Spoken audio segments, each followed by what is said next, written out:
नमस्ते। आज हम एबनॉर्मलिटीज़ ऑफ मेंस्ट्रुएशन साइकिल पढ़ेंगे, जिसमें पहले हमें ये पता होना चाहिए नॉर्मल मेंस्ट्रुअल साइकिल की ड्यूरेशन कितनी है, साइकिल कितनी है, कितने दिन में आनी चाहिए, कितना ब्लड आना चाहिए। ये हमें वैसे तो हमने प्रीवियस वीडियो में पढ़ लिया था, पर अभी हमें नॉर्मल साइकिल का रिव्यू देखना है। नॉर्मल साइकिल की लेंथ 21 से 35 दिन की होती है। ब्लीडिंग ड्यूरेशन 2 से 7 दिन का होता है। ब्लड लॉस 20 से 80 ml होता है। ओवुलेशन 14 दिन में होता है और साइकिल का काउंट 11 से 13 पर ईयर होना चाहिए। ये हमें नॉर्मल अगर याद होगा तो हम अबनॉर्मलिटीज़ को हम पढ़ लेंगे।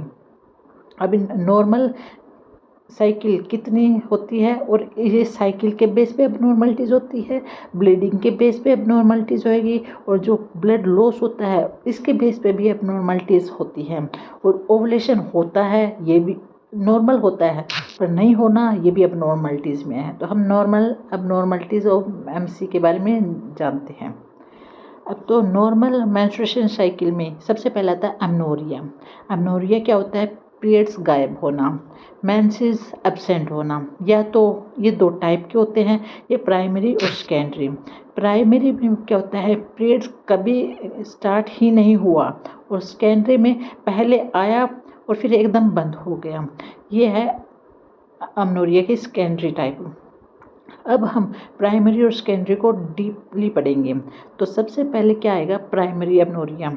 प्राइमरी एबनोरिया में क्या होता है? ये अगर 16 साल तक पीरियड ही नहीं आए या 14 साल तक सेकेंडरी सेक्सुअल करैक्टरिस्टिक्स भी नहीं आते हैं, मतलब ब्रेस्ट का डेवलपमेंट नहीं होना, हेयर ग्रोथ नहीं होना, प्यूबिक पे हेयर नहीं होना, ये सब सेकेंडरी करैक्टरिस्टिक्स है, वो भी डेवलप नहीं हुए 14 साल तक। और या फिर हम कह सकते हैं 16 साल के हो गई है बच्ची, पर उसको अभी तक पीरियड्स नहीं हुए हैं। तो इसका कारण क्या है प्राइमरी एबनोरिया का और सेकेंडरी एबनोरिया का? हम सेकेंडरी एबनोरिया में पढ़ लेंगे।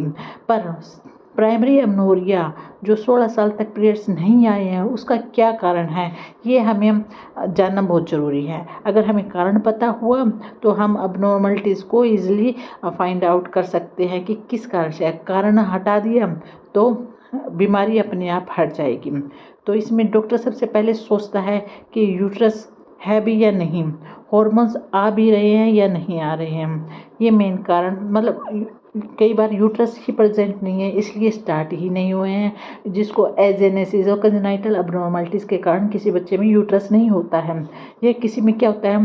हॉर्मोन्स अबनॉर्मलिटीज़ होते हैं। हॉर्मोन्स जैसे थायराइड हॉर्मोन्स हो गए या थायराइड ग्लैंड नहीं हुई है या एस्ट्रोजन प्रोजेस्टेरोन हॉर्मोन्स नहीं बन रहे हैं। तो सबसे पहले डॉक्टर ये फाइंड आउट करेगा कि किस कारण से नहीं आ रहे हैं।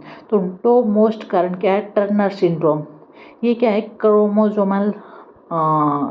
क्रोमोजोमल अबनॉर्मलिटीज़ है।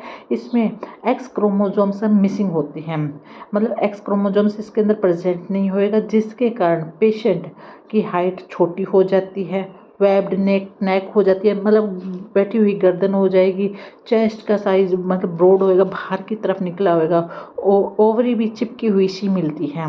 किसके अंदर? टर्नर सिंड्रोम में। ये भी क्या है? प्राइमरी अमनोरिया का मोस्ट कॉमन काज है, टॉप मोस्ट काज है। सबसे पहले कारण कौन सा होता है? टर्नर सिंड्रोम से है, अगर क्रोमोजोमल अबनॉर्मलिटीज़ को हम देखें तो।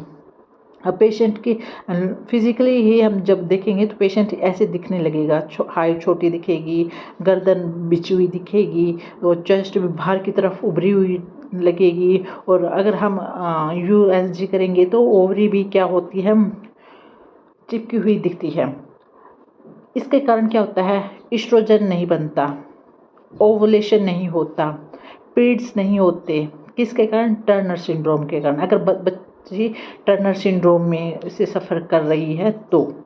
अगला है मुलेरियन एजेंसीज। मुलेरियन एजेंसीज के इसको शॉर्ट फॉर्म में MRKS सिंड्रोम भी कहते हैं।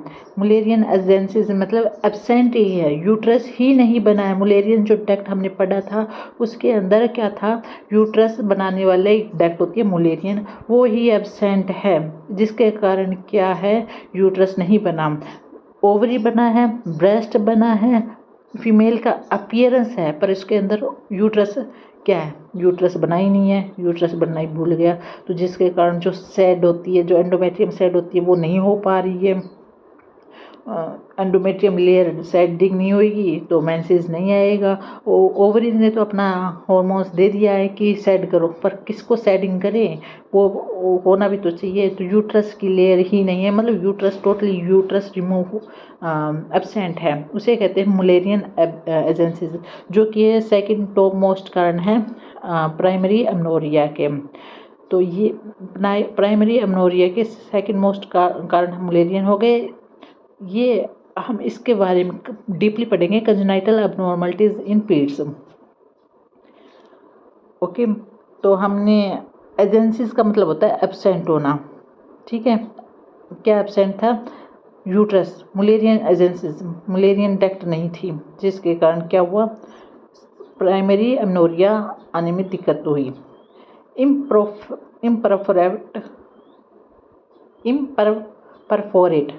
परफोरेट मतलब होता होल, इम मतलब एब्सेंट, हाइमन पूरे तरह से खुला नहीं है। क्या होता है, इसके हाइमन की ओपनिंग नहीं हुई है, जिसके कारण क्या होता है, ब्लड बाहर नहीं आया है। ब्लड बाहर नहीं आया मतलब सेडिंग तो हो रही है पर ब्लड बाहर नहीं हो रहा है, ठीक है।